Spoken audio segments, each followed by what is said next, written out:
Hello everyone. तो आज का हमारा टॉपिक है contribution of max weber in management. तो 1864 जर्मनी में मैक्स वेबर का जन्म हुआ था। जब ये बड़े हो रहे थे तो उन्होंने देखा कि जो इंडस्ट्रियलाइजेशन है वो गवर्नमेंट, बिजनेस और सोसाइटी तीनों को ट्रांसफॉर्म कर रही है। तो इसकी वजह से क्या हुआ, वेबर का भी इंटरेस्ट इंडस्ट्रियल कैपिटलिज्म की तरफ गया। इंडस्ट्रियल कैपिटलिज्म क्या होता है, वो एक इकोनॉमिक सिस्टम है जहाँ पे जितनी भी इंडस्ट्रीज होती है वो प्राइवेटली कंट्रोल्ड होती है, प्रॉफिट के लिए काम करती हैं। जैसे कि कोई इकोनॉमी में जितनी भी इंडस्ट्रीज हैं, जितनी भी कंपनीज हैं, वो सब की सब प्राइवेट है। गवर्नमेंट इंडस्ट्री कोई है ही नहीं, सब प्राइवेट है और कोई भी सोसाइटी के लिए काम नहीं कर रही, सब अपने अपने बेनिफिट के लिए, अपने अपने प्रॉफिट के लिए काम कर रही है। तो इसको हम लोग इंडस्ट्रियल कैपिटलिज्म कहते हैं। वेबर ये जानना चाहते थे कि ऐसा क्यों है कि ये जो इंडस्ट्रियल कैपिटलिज्म है ये किसी किसी कंट्रीज में तो काफी सक्सेसफुल है, पर बाकी कंट्रीज में सक्सेसफुल इतना नहीं हो पाया। तो उनका ये मानना था कि ये जो बड़ी ऑर्गेनाइजेशंस होती हैं सच एज फैक्ट्रीज या गवर्नमेंट डिपार्टमेंट्स, ये कैपिटलिस्ट इकोनॉमिक्स की कैरेक्टरिस्टिक्स में आती हैं।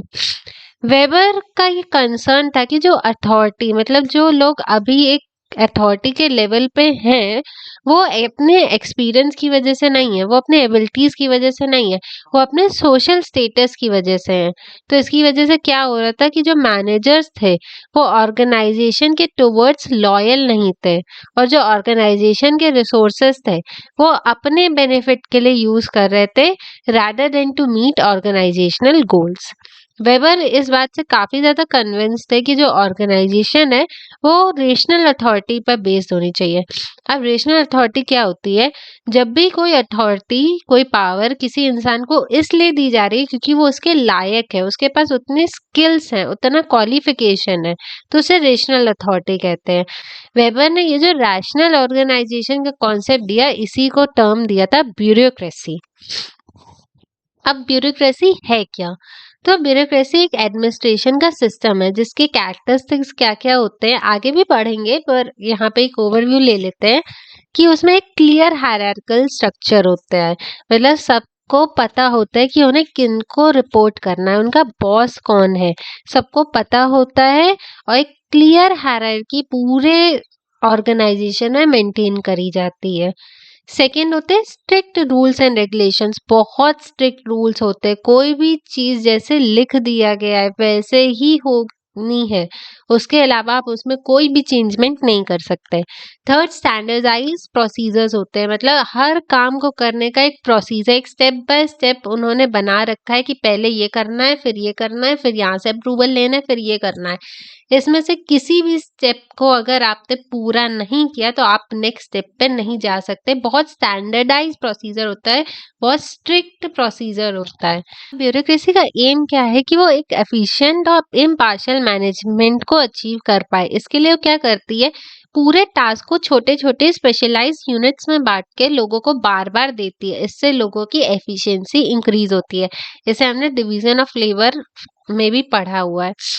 मैक्स वेबर ने ये अप्रोच इंट्रोड्यूस करी थी, और इसकी जो इफेक्टिवनेस है इस पे बहुत ज़्यादा एम्फेसिस किया था इन्होंने बड़ी ऑर्गेनाइजेशंस में। पर हुआ क्या कि इन रियलिटी इतने सारे स्ट्रिक्ट रूल्स, इतनी हायरार्की और इतने स्टैंडर्डाइज प्रोसीजर्स और स्पेशलाइज यूनिट्स होने की वजह से ये जो स्ट्रक्चर है बहुत रिजिड हो गया, मतलब बिल्कुल चेंज नहीं किया जा सकता। फ्लेक्सिबिलिटी चली गई और पर्सनल टच चला गया। हालांकि वेबर का ये मानना था कि जब हम लोग टास्क को डिवाइड करते हैं मैनेजेबल यूनिट्स में, जो कि स्किल्ड स्पेशलिस्ट देख रहे हैं, तो क्या होता है, ऑर्गेनाइजेशन में एफिशिएंसी आती है। और ब्यूरोक्रेसी का एक और फंडामेंटल ये है कि वो अपने सारे मेंबर्स को इक्वली ट्रीट करती है, और जितना भी डिवीजन ऑफ लेबर है वो बहुत क्लियर होता है कि किसे क्या काम करना है।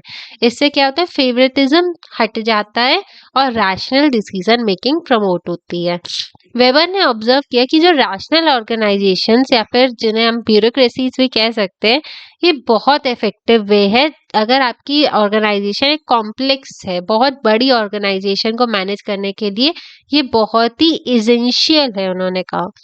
जो आइडियल ब्यूरोक्रेटिक मॉडल था, जो इनका मानना था, वो रियलिटी में एग्जिस्ट तो नहीं करता, पर उसके जो प्रिंसिपल्स हैं उन्होंने हमें एक स्ट्रक्चर दे दिया, एक फ्रेमवर्क दे दिया, जिससे क्या हुआ, इफेक्टिव मैनेजमेंट और कंट्रोल हुआ।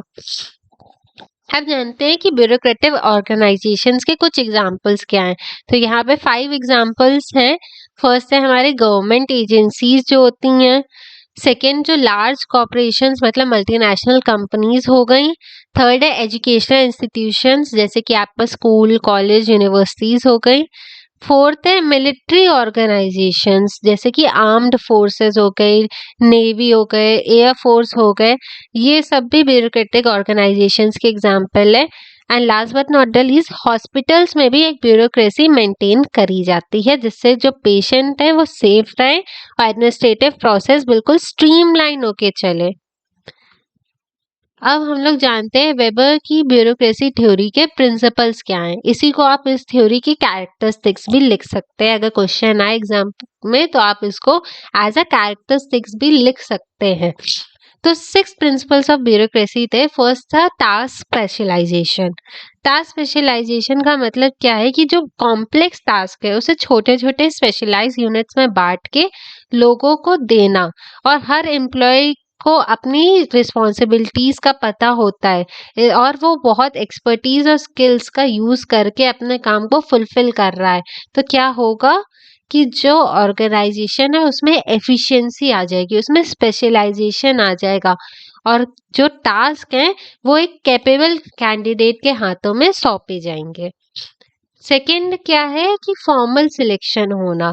ब्यूरोक्रेसी ऑर्गेनाइजेशन में कोई भी इंसान को रखा जाता है तो उसकी टेक्निकल एबिलिटीज और क्वालिफिकेशंस के बेसिस पे, मेरिट बेसिस पे रखा जाता है। इन ऑर्गेनाइजेशन में नेपोटिज्म नहीं होना चाहिए।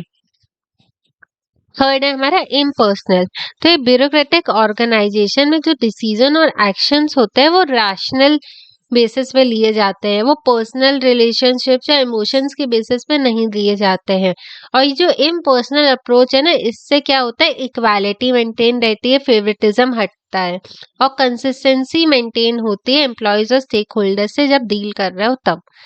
फोर्थ है हमारा हायरार्कल लेवल्स ऑफ अथॉरिटी। मैं एक्सप्लेन भी कर चुकी हूँ, ब्यूरोक्रेसी में क्लियर चेन ऑफ कमांड होती है कि ये 5 लोग इस बॉस को रिपोर्ट करेंगे, बाकी वो नेक्स्ट 5 इस बॉस को रिपोर्ट करेंगे, वो दोनों बॉसेस अपने बॉस को रिपोर्ट करेंगे। तो एक क्लियर चेन ऑफ कमांड होती है और well defined levels of authority होते हैं, जिससे क्या होता है, अकाउंटेबिलिटी। अकाउंटेबिलिटी का मतलब होता है आंसरेबिलिटी। तो आंसरेबिलिटी फिक्स होती है कि कौन किसको आंसरेबल है। फिफ्थ हमारा रूल्स एंड रेगुलेशंस। जो ब्यूरोक्रेटिक ऑर्गेनाइजेशन होती है वो रिटन रूल्स, प्रोसीजर्स, पॉलिसीज पे रिलाई करती हैं, अपना सारा काम इन्हीं के बेसिस पे करती हैं। ये जो स्टैंडर्डाइज गाइडलाइंस होती है इससे क्या होता है, ऑर्डर मेंटेन रहता है, यूनिफॉर्मिटी मेंटेन रहती है और ऑर्गेनाइजेशन में प्रेडिक्टेबिलिटी भी बनती है। सिक्स है करियर ओरिएंटेशन।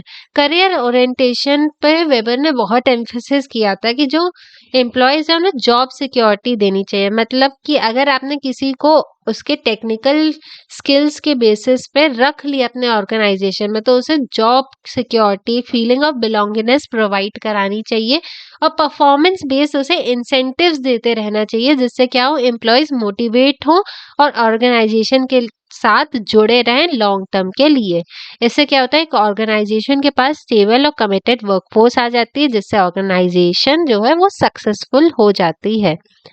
अब हम लोग रिकैप करते हैं प्रिंसिपल्स ऑफ ब्यूरोक्रेसी का। फर्स्ट है टास्क स्पेशलाइजेशन, जिसमें बड़े से कॉम्प्लेक्स टास्क को हम लोग स्पेशलाइज यूनिट्स में डिवाइड करके लोगों को दे रहे थे। सेकेंड है फॉर्मल सिलेक्शन, मतलब किसी भी एक इंसान को अगर हमें रखना है अपनी ऑर्गेनाइजेशन में तो उसकी टेक्निकल एबिलिटीज और मेरिट बेसिस पे रखेंगे। थर्ड है इम्पर्सनल रिलेशनशिप्स होंगी जिससे फेयरनेस प्रमोट होती है।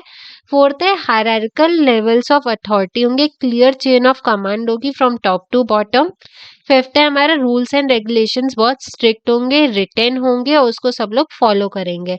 लास्ट है हमारा करियर ओरिएंटेशन, जिसमें हम लोग जो एम्प्लॉयज हैं उन्हें जॉब सिक्योरिटी प्रोवाइड कराएंगे, एक फीलिंग ऑफ बिलोंगिंगनेस प्रोवाइड कराएंगे ऑर्गेनाइजेशन में और उन्हें परफॉर्मेंस बेसिस पे इंसेंटिव्स भी प्रोवाइड कराएंगे। अब ये ब्यूरोक्रेटिक स्ट्रक्चर जो है उसके एडवांटेजेस जानते हैं। पहला तो स्पेशलाइजेशन। तो जब कोई कॉम्प्लेक्स टास्क को हम लोग स्पेशलाइज यूनिट्स में बांट के एक इंसान को बार बार दे रहे हैं तो वो क्या होगा, उसमें स्पेशलाइज हो जाएगा, उसकी एफिशिएंसी बढ़ जाएगी। सेकेंड है प्रेडिक्टेबिलिटी। तो एम्प्लॉयज को पता है कि उनसे क्या एक्सपेक्ट करा जा रहा है, क्या हो उन्हें करना चाहिए। तो क्या है, प्रेडिक्टेबिलिटी बढ़ गई, अनसर्टेनिटी कम हो गई, इससे वर्कफ्लो स्मूथ हो गया। थर्ड है फेयरनेस है इम्पार्शियलिटी, क्योंकि इम्पर्सनल रिलेशनशिप्स है और एक फॉर्मल सिलेक्शन का प्रोसेस भी फॉलो किया गया था और सबको इक्वली ट्रीट करा जा रहा है। तो क्या हो रहा है, फेवरेटिज्म कम हो रहा है और फेयरनेस एक ऑर्गेनाइजेशन में बढ़ रही है।